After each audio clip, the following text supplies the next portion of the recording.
morning, good afternoon, good evening. This is Lilac Boots. Welcome back to another episode of The Scroll. I am here with my fabulous co-host Frank Grouch. How you doing, Frank? Yo, I'm good. What's up, Boots? How you doing?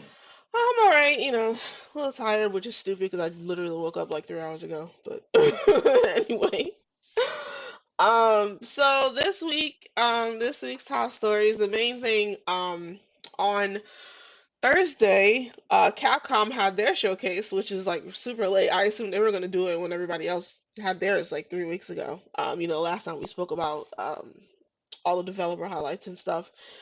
So I will admit I didn't watch the whole thing. I watched some of it. I want to say maybe like half because I was never like a big Capcom person.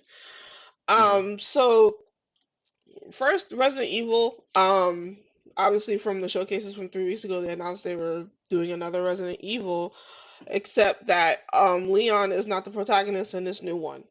Um, so the director basically said that they felt like Leon's, like unflappable nature doesn't really fit for like a traditional horror setting.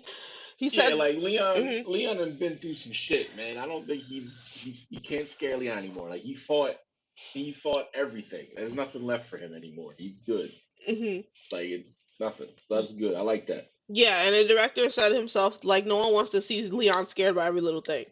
So I think that makes sense. right. So, I was never into like Resident Evil like that. The only time I ever saw those Resident Evil games were like in arcades, like the arcade Mm. versions. I always saw those, and then obviously because I'm chicken, I never play anything horror, so that's why I never played Resident Evil games. But yeah, I'm curious to know how everybody's feeling about him changing the or the company changing the protagonist. You said Frank, you feel like it makes the best sense, but internet. So Yeah, they're gonna complain about anything. yeah. So next Monster Hunter Wild. So actually didn't get to this part of the showcase. It was probably towards the end. But they did say that they showed some new on underwater combat, which sounds really cool. They also, if you guys want to check, they also revealed a content roadmap and also a free title update, which is going to be scheduled for late September, which is going to include a new monster. So, for those Monster Hunter fans, you make sure you check that out. As a fan of the series, I'm excited, but y'all can do a little bit more for us. I'm excited for Title Update 2, which is supposed to drop I think tomorrow, or maybe that already came out. But Hmm. they have supposedly updated the hammer controls, which is one of my main weapons, and I am going to be happy if it's better than it was before. So I'm looking forward to that. Um, they showed that the underwater combat is now just like an underwater like quick time event, less combat, more quick Oh, time, and then yeah. I mean, it's still gonna be pretty cool. I'm excited for it either way. I never fought a Lagiacorus, whatever it's called. hmm. I'm excited to come up with a new name for it because that's my favorite thing about Monster Hunter is coming up with new names for these monsters. Okay. Yeah, yeah, like we got the Al Gore Magala. It's a lot. Like it's a lot of names out there. So Hmm. we just have fun with it. But I'm excited for the title update, man. It's going to be cool. So I'm looking forward to the Hammer Buff. Okay, cool. So next, this part of the showcase I did watch, and this actually caught my attention. So, which I didn't even know they were working on this for a while. I'm thinking this is brand new. So, the game is called Pragmata. It's definitely a sci-fi action game. I was gonna say it looks like the game I'm playing right now, The Alters, but it's more action oriented. Like it's basically like outside looking in, it looks like a JRPG version of Aliens.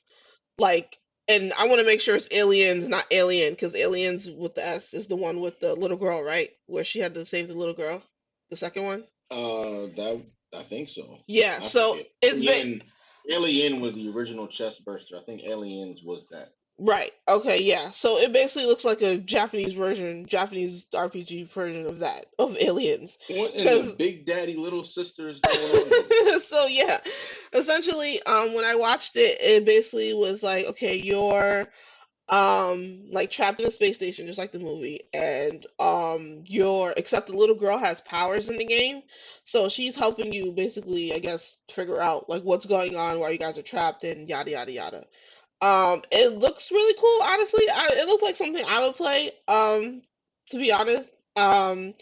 Apparently it was supposed to come out like it was supposed to come out in like 2021 or 2023, something like that. It was supposed to be out by now.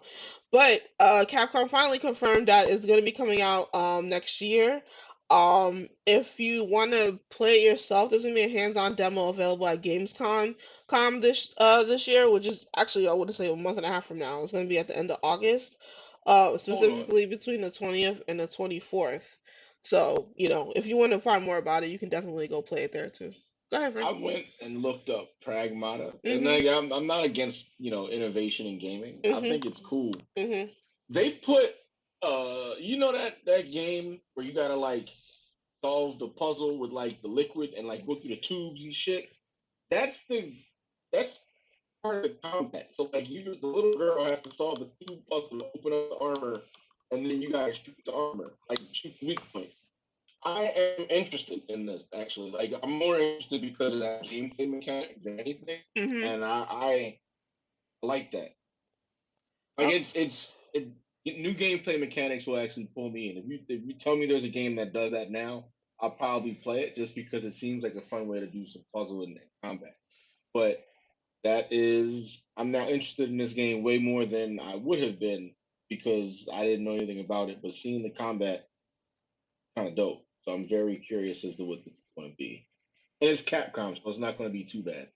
So yeah. because they're yeah. I don't remember there being like I don't remember the puzzle portion you're talking about. I do remember like her hand shooting out and then like some magic came out of her hands mainly, but I don't remember there being a puzzle I'll portion. send you the video I'm looking at. They have a little. I found an IGN video. Oh, So okay. basically, it's like a little gameplay preview, Uh and huh. she's got this fucking thing where she's like, you gotta pick open the armor to do damage, and like Oh, I you see. switch to her, and a little screen pops up, and it's fucking like the little water puzzle game. You gotta like go through the tubes to get around. This Right. is cool. So I'm like, all right.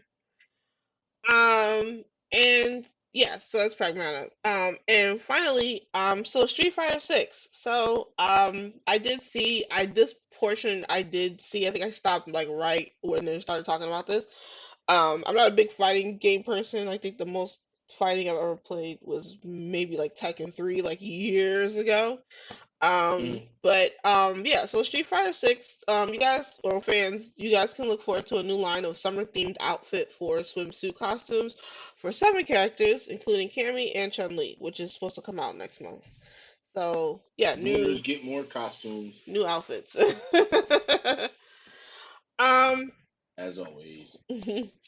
so next we're gonna talk about a new release spotlight. Basically, I Frank, did you manage to? I think I saw you playing Death Stranding the other I day. downloaded it.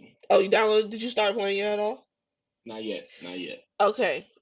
So for those of you who play a lot of video games, I'm sure you've seen so many promos for this game. I personally did not play that game, but if you were a fan, are a fan, or liked it and forgot about it, or whatever the case, the sequel just came out like Thursday, I believe. I believe it just came out Thursday. So make sure you check that out. And if you're hesitant on playing it or you think it looks weird or whatever, what is that actor's name? I think his name is Norman Reedus.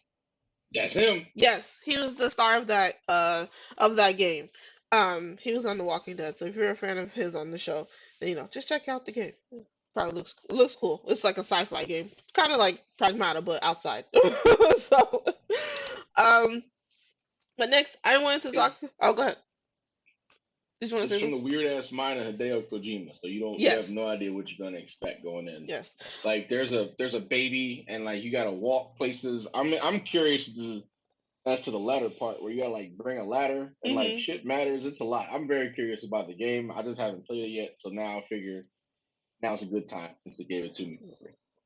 Yeah, speaking of Hideo Kojima, that man got Twitter fingers. I was on Twitter the other day and I seen him retweet something. I forgot what it was, but I was like, "Oh, this man is active on Twitter." Oh yeah. I didn't He know that. speaks his mind a lot. I didn't know that. Um, but yeah. Next I wanted to talk about The Sims 4. So obviously, same complaints that we've always had us sim players that they like to release packs based on how the game looks and not actual gameplay function. Well, they finally decided to release an expansion pack that actually gives you something to do. Finally, the Sims 4 Enchanted by Nature trailer came out on Friday, I believe. It was either Thursday or Friday. Um, Mm. and the expansion pack itself is going to come out on July 10th. But they brought Fairies back. So, if you're a big Sims person, you know Fairies was in the last Sims, the Sims 3. Um, the trailer was cool. It kind of makes you. It kind of looked like which I. It's like they're expanding on the gardening bit, which makes a lot of sense considering that's where you would see fairies. I like the trailer. I like the fact that they chose a black sim character to be the star of the trailer because that never happens. Um, and I love that you can change like some of the wings because you kind of do that the last game, but it didn't really look like super customizable. I think there were like four designs, and then you can change the colors and whatever the case or whatever. But I like that you can like affect other Sims' emotions just by being a fairy. You couldn't do that the last game. Um, I am interested in the new world. I always like when they introduce a new world, then I can just move my Sims there and see what this is about. I love that they added another skill, the apothecary skill. And nature nomad is that aspiration for the Sims is going to be like really interesting because it looks similar to there's another actually no, it's not even aspiration, it's a trait. It's a trait in the game where your sim can be like an outdoorsy person, like they love hiking and all that other shit. Um if they want to be like that type of sim. So it'd be interesting to combine like that aspiration with like that trait and see how that works. Um and as far as like what you want to do with like your fairy, um, I think it's cool that they kind of like added like a dark side of being a fairy, sort of like a bog witch, where you can kind of do that instead of just being like this sweet, nice fairy like they always make fairies seem to be. So I think that was a really cool addition too. Oh, and I absolutely can't wait to see how they interact with like the werewolves and the vampires in the game. So, yeah, it looks pretty cool.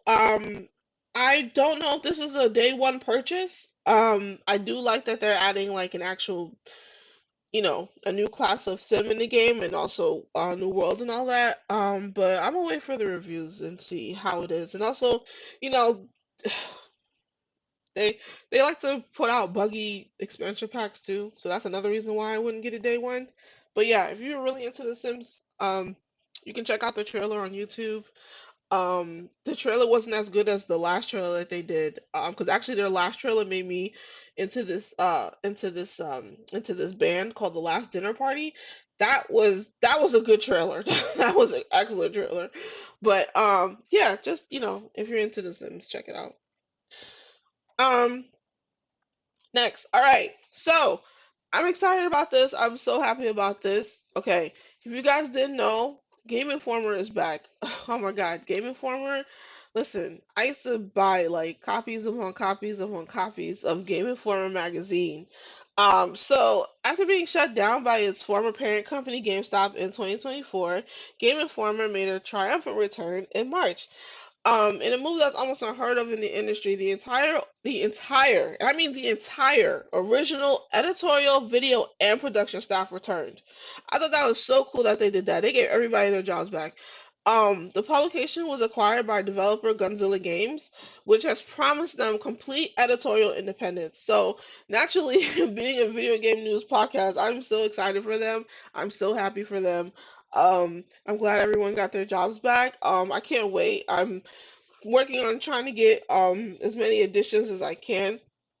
So back on the 6th, so the beginning of this month, they decided to launch their new subscription program. So the print edition is going to be like a premium periodical, so with more pages, higher quality paper, and then protective packaging for mailing. But also, if you subscribe, you get access to a digital archive for every issue ever published since 1991. I think that's so cool that you get to go back and see, like, okay, well, what was cool, like, in this month back then? You know what I mean? So, Hmm. if you want to get involved with them, on their website, they have a help and customer service page where they explicitly state that they're open to freelance pitches. So they have a dedicated email address for submissions. It's freelance at gameinformer.com. So if you want to channel your passion for gaming and writing, you definitely should reach out to them. And I just love the fact that they're, that they want to get the community involved with this. I'm very happy with them. Well, sorry, happy for them as well. And I really hope Game Informer is here to stay because I used to love that magazine. I love that magazine so much. um, So mhm, I did some poking around. mhm, Gunzilla Games has 16 openings right now in their company.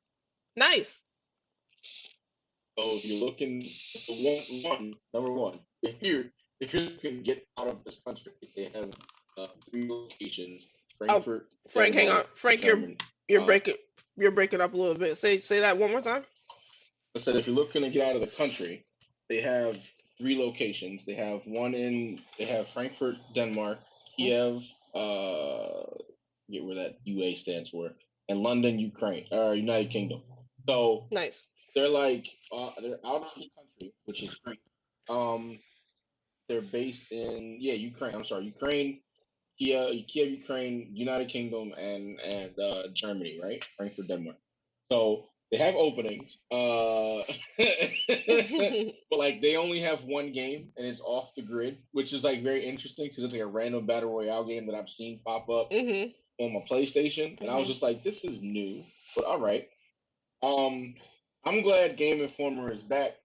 They were a really good gaming company before. Like they were what IGN thinks they are. Yes, In terms of absolutely, reviews and journalism. Like Game absolutely. Informer is the company that'll put you onto a game. Like Game Informer was how I figured out Snoop was doing a game called like 187, but the game got canceled for whatever reason. It was supposed to be like some gritty like street thing. Mhm, It was supposed to be really good, but never made it out to the thing. So like it is what it is. Um, but Game Informer does legitimate, unbiased journalism. Like mhm. even like it's one of the most honest reviews I've ever seen is from Game Informer. I've always loved them. Glad they're back. I just think now we can go ahead and submit like random review points from the scroll to Game Informer because they're freelance. So I mean we can do that, Yeah, we and then we can definitely put the can. money that we get paid freelance into production value. I'm Yes. just saying, you know. We definitely can. Also, I love the fact that I wanted to point this out really quick that even if you're not into video games, they always have a section for like purchasing like basically like stuff that the gamer in your life would love to have. So even if you're not into video games, you can always like skip to the page where they show you like what's hot and like what's out right now. And I'm not even talking Hmm. about like consoles and like handhelds or typical stuff that you would see in GameStop. I'm talking about like you could probably find like a Legend of Zelda blanket in there somewhere for like 39.99, and then if you know someone that loves Zelda, that'd be like the perfect gift for them. So that's why I love Game Informer because they cover everything. They don't just cover like the obvious things.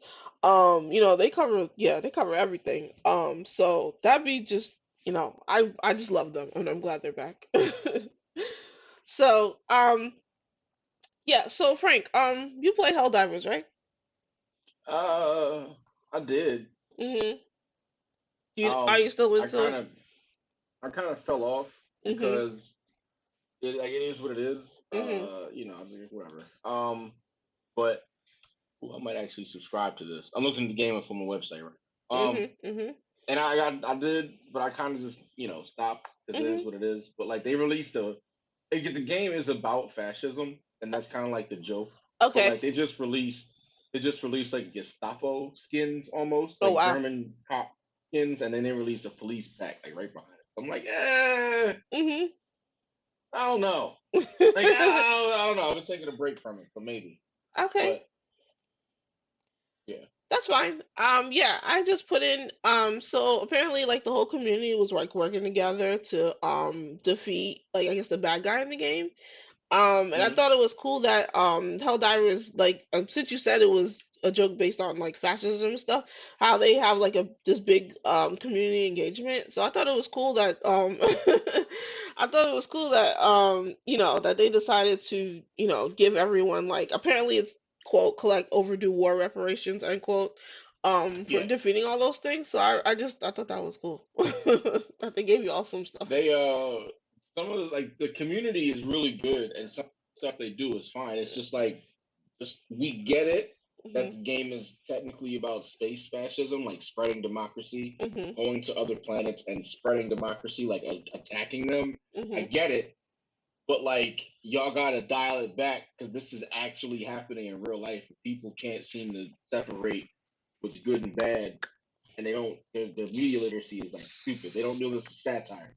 Like you gotta dial it back some, but they didn't. So here we are. Yikes. Yeah, Okay. it's still a Well, good game. Still a good game. It's fine. I just that's just me.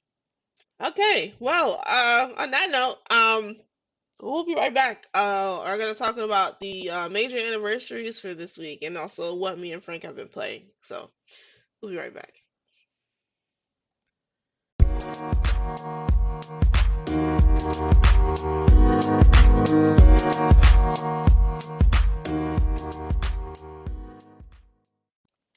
And we're back.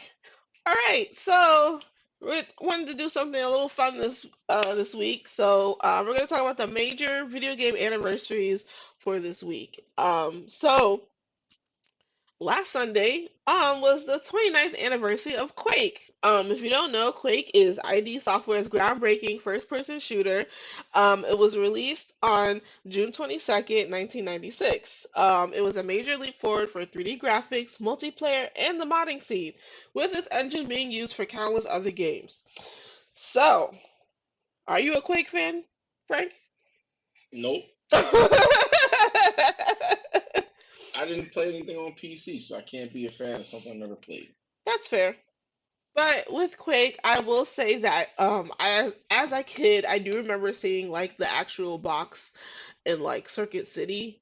And yes, I know I realize I'm Hmm. showing my age, but I don't care. So, in Circuit City, they used to actually in every damn electronic store they used to carry PC games, and Quake was one of those PC games I used to see all the time, even though I was into like city builders. And just from the cover, I didn't know what Quake was about, so I never picked it up. But you know, you got to give it up to them because they did start a lot of shit. So Oh yeah, that's fine. I can't. I never played it. yeah, that's okay. Next, all right, the big one, June 23rd.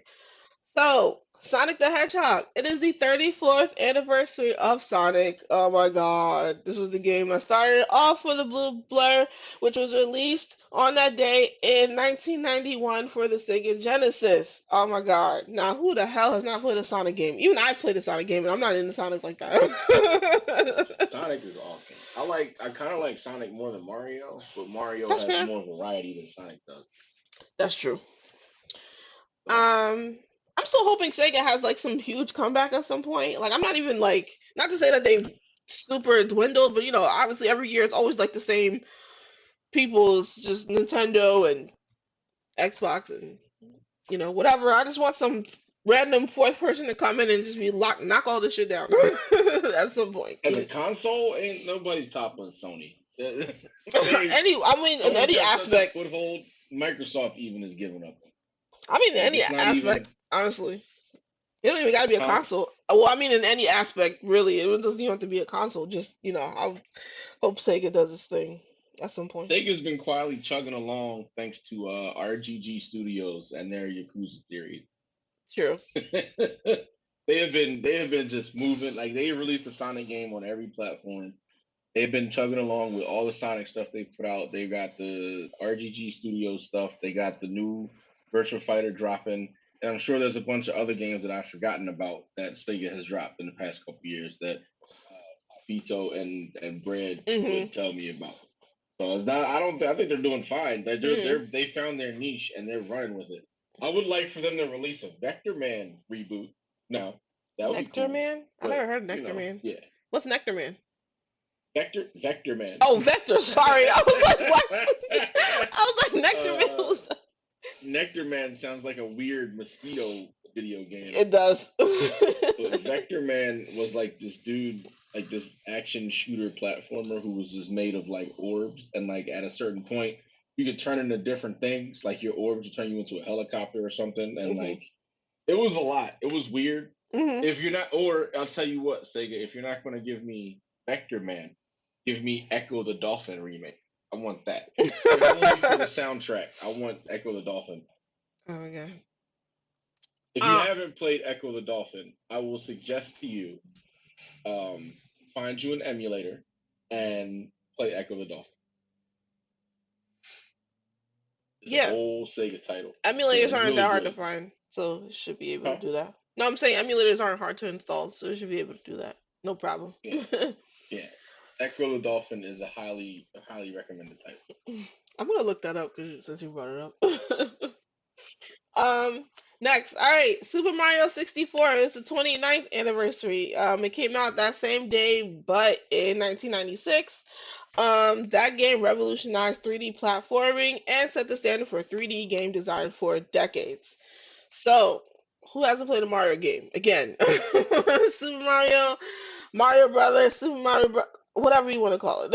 It's just, it's yeah.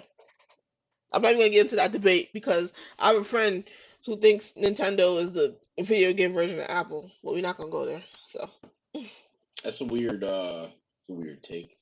not really, because his point is that because Nintendo keeps rehashing the same games every year, just like Apple rehashes the iPhone and everything else every year. So that's his point. Ah, you know what? That's fair. That is very accurate. But there should be a Zelda game coming out in like 6 months. Oh, I'm sure.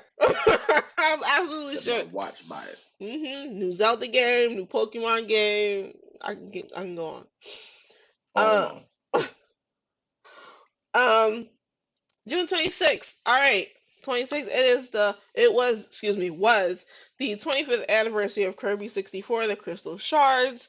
Um, I have not played a Kirby game, but I do love how Kirby like turns into like. I think this only happens well, no, in Smash Brothers where Kirby like turns into like whatever the hell he inhales. Yeah, that's his power. So it's the 25th anniversary of that, and that same day it is the 11th anniversary of Shovel Knight.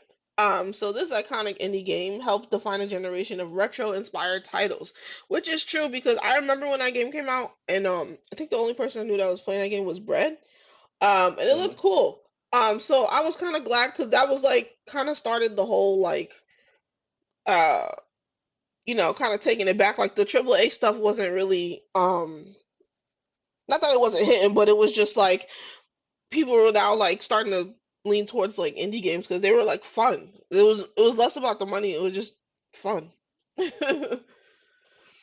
Yeah, just a good old fashioned game. Yes. Um.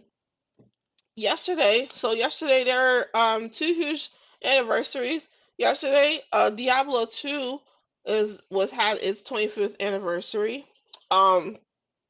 So I know a lot of people were disappointed with Diablo 4 that came out last year, but personally I Fucking liked it. horrible. I liked it. I was having fun. Honestly, I didn't understand what the backlash was. I mean, except for the fact that they put it on Game Pass, like maybe what was that, a month or two after the actual like release? So there are a couple problems with Diablo 4. Diablo coming from Diablo 3 where it was just like, hey, get in here and have some fun. Mhm. They didn't fix it until like the second update. Like there was crazy EXP problem when you got to a certain level, and like the difficulty between like the final boss and like what you were working on. There was a lot of like small nonsense, Mhm. but like after like three updates they had fixed it and it was slightly fun to play. By the time y'all did all that, I had moved on to other games and I'm not coming back. I do kind of want to play as the druid character, Mhm. but charging me $40 for a character Oh yeah, that's is crazy. insane. Yeah, that's crazy. I didn't know they So were like I'm charging for not. character. That's the one reason I didn't like it. And then it was, what I mean, it was just a lot. But like it was marred by the Blizz division nonsense of like charging all the extra money for stuff, and you know Ah. you It was highly monetized for like fashions and skins and whatnot. There was a lot of stupid stuff in there, and it just made it bad. And then like there was connection issues. It was not fun. Like it was fun when you get past all that, get into the game, and you build your character up. Yeah, the concept and Hmm. the gameplay is great. I love it. That's why I wanted the game. But it was not what they thought it was. It did not. The execution did not match the hype. Yikes. Maybe Yep. I'm different. Just I didn't. had a different perspective because Diablo 4 was the first Diablo game I ever played. That's probably why I was Mm. just like, oh, okay. But then I got to use knives, and I'm not normally a knives person. Like whenever I play RPGs, I'm always like the bow and arrow person. And then I got excited because I learned how to use the knives, and I was just slicing everything. Listen, I'm not saying you can't have fun. The game Hmm. is fine. It's just y'all ruined it. Like y'all, it took forever to get it to where it was a fun playable experience. And then Right. like by the time I was there, all the people I was normally playing with weren't, and we moved on to other stuff, and I had other games I could play. It just get off my hard drive, play something else. No, I totally understand because the same thing happened with The Sims 4 when that wedding expansion pack came out. Yo, oh my Mm. God, that was like the worst one. It was so buggy. It was so buggy. It was like ridiculous. Like so they gave you the like the function and the features to like basically have a wedding, but whenever you gave someone well not us gave someone, but rather like so you pick your maid of honor, the flower girl, ring boy, whatever the hell, right? And the person that performs the marriage, right? So that's fine. Mm. But when you get to the actual venue where you're having the wedding, it's so buggy. You have to like force the Sims to like actually go through the whole routine, even though you set like in order like what they're supposed to do. Like all the guests are supposed to sit down, then the uh groom is supposed to be already there, then the bride walks down the aisle and well up the aisle rather, and then it's just oh my god, it was so bad. You had to force the Sims like to like throw rice. Like they're supposed to automatically do it, like once you put the sequence of events in order, but they wouldn't Mm. do it, and it's like you had to like restart and like clear cache and all this other stupid crap. I felt like I was at work. I was like playing that game, and it was so bad. Like if you go on Steam right now, you'll see that's like the worst reviewed expansion pack that The Sims has ever released. Like it's so bad. It was so bad. I don't even know if they fixed it. They may have fixed it, but it's like by the time they fixed it, like you said, nobody gave a shit. So Right. Like y'all took too long. So like yeah, now I don't care. Sorry. yeah. So Mm. anyway, finally, yesterday was the 25th anniversary of the Japanese release of Jet Set Radio. So A the Sega game. Yes, the incredibly stylish and influential cel-shaded game from them was first released in Japan yesterday in 2000 for the Dreamcast. Its art style, soundtrack, and focus on counterculture made it a landmark title. And I will say, yes, that was the first cel-shaded game that I ever saw because the only other cel-shaded game that I remember growing up was one of the Dragon Ball Z games. I don't remember which one it was though. I think it was I want to say Budokai Tenchi 2, maybe, or 1, maybe. But that was the only cel shaded game that I saw. But I like the art. I thought that particular art style was cool. I honestly don't know. I don't remember the first cell shaded game I saw. It might have been Jet Set Radio, but I didn't know the Dreamcast. Hmm. Oh, you know what? I lied. Oh, Comic Zone was the first one I can remember. okay. Wow, that's a throwback. I haven't Yeah. thought about that game in a minute. Like it um. might not have been as crisp as Jet Set Radio, but I kind of remember a comic vibe from it. So Okay. Cool. I could just be wrong. It's been, That's fair. All right. So next we're gonna talk about what we've been playing this week. Um, so you wanna go first, Frank, or I can go first? Doesn't matter. I don't care. All right, I'll go. So, mainly this week I've been playing the Alters. So the Alters, I think I spoke about this the last time we recorded, but the Alters, is essentially a sci-fi RPG type of game. Instead of I'm gonna reiterate what I said earlier. So now instead of aliens, it's like Alien, the first movie. So essentially, the plot is that you get stranded on this radiation or radiated, excuse me, planet. And all of your crew dies except for you. So once you get to your ship, you reach out to the corporation that was like in charge of the trip in the first place, and basically, you find this metal called rupidium, and what Hmm. rupidium does is gives you the power to basically clone yourself. And so in order to get from that part of the well, each act is you moving to a different part of the planet. So far, I only played maybe like the prologue, act one, and I'm on act two right now.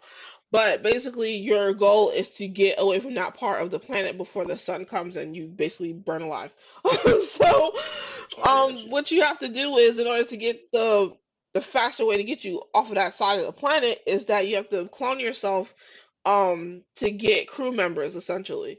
So, um, the thing is though, when you clone yourself, it's not an exact clone. The clones are what's the best way to explain it? The clones are like deviations from certain parts of your life. So let's say when you were 17, and when it was time to everybody to start thinking about college or whatever the case, or what you were going to do post high school. So your Hmm. clone would be you if you decided not to go to college, or if you decided to go to college rather. Either way, whatever you yourself did, like went to college, then like that clone, like if you decided to go to college when you were 17, then the clone would be what your life would have been like up until now if you did not go to college. So it's like each Oh. segment of your life, wherever that may have deviated, is like that clone's life. So another example could be, let's say you and that clone decided to go to college. Let's say by the time you graduated and started working like your first 9 to 5 job, Hmm. let's say you decided to go the regular way and just get a regular 9 to 5 job, whatever you majored in, but your second clone decided, oh, I'm not going to do that, I'm going to like create my own startup. You know what I mean? Like, so it's like each clone is like a deviation from whatever choices that you made in your life, essentially. So it's kind of awkward because it's like when you're speaking to each clone as the main character, you kind of like they kind of look at you crazy, like because of the choice that you made. But the thing is that Right. your life is the only actual real life. Like their memories, all of that they've had in their life is essentially made up just for that body. So that's why it's like it's I feel like the plot for this game should be it should be a movie. It shouldn't be a game. That's how good it is to me. I think it should be a movie. But basically, your goal is you so each person is a specialist in something. So there's a miner, there's a doctor, there's a botanist, there's a there's an alter that is a scientist. But yeah, that's why it's called the alters, because the clones are like your alternate selves. And yeah, I think it's cool. I mean, you basically just gotta watch out for like the resources that you have and make sure you have enough resources to get from point A to point B. But yeah, it's like drama, and it's like I think one of your clones ended up marrying the girl that you liked, but you chose not to marry her because you were being a coward, and like Oh. it's like drama. It's yeah, it gets that deep. Multiplicity. Yeah, it gets that deep. So yeah, I think everybody should check that out. And I've also finally, after 1,000 years, started playing the expansion pack for Cyberpunk 2077, Phantom Liberty. Yeah. So I started it. I think I'm up to the point where you save the Wait, no, I just met Idris Elba. Yeah, I just met Idris Elba. Okay. So I'm I ex just started back in and find the Cyberpunk also to do that again. I just have a second character that I'm running around with, mhm. so I just got to that quest line. I'm working on that too. Oh, okay. Yeah, so I love it so far. I'm mad I got through the game so quickly the first time I played it, because once I got back into that world, I was just like, why did I leave?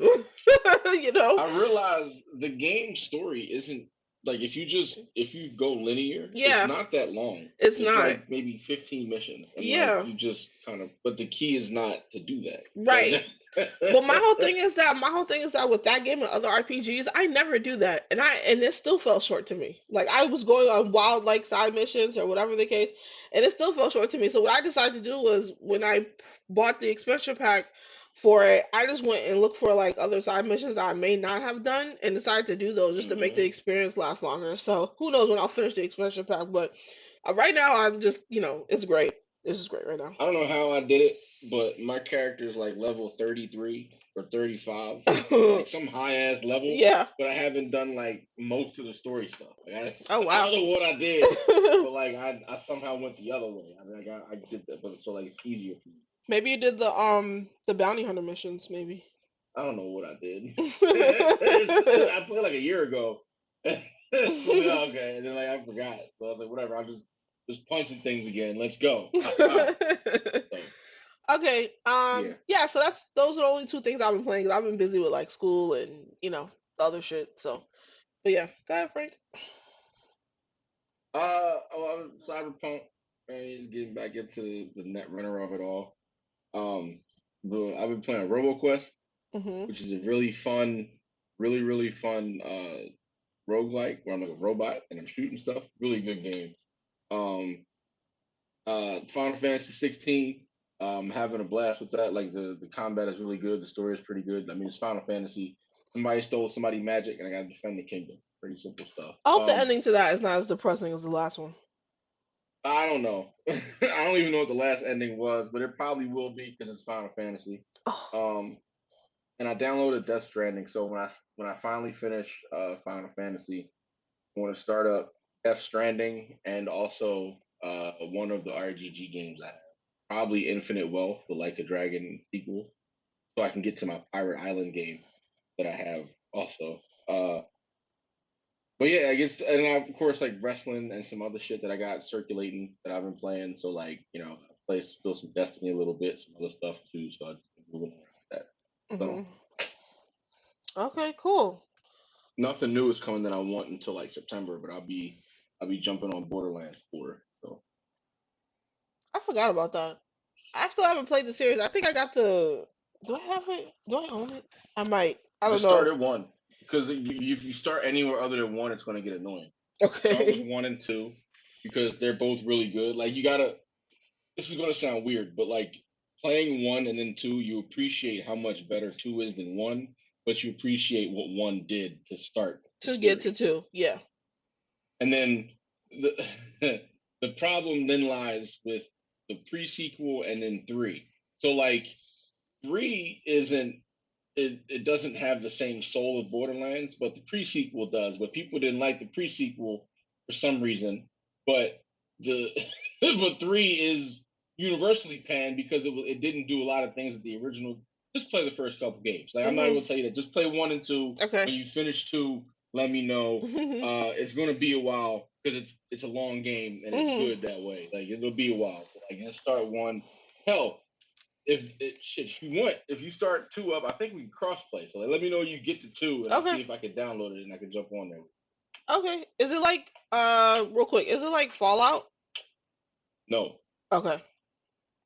it is. I don't know how to explain it. It's Well, I first meant person like. RPG. Okay, yeah. I just meant is it like an RPG basically?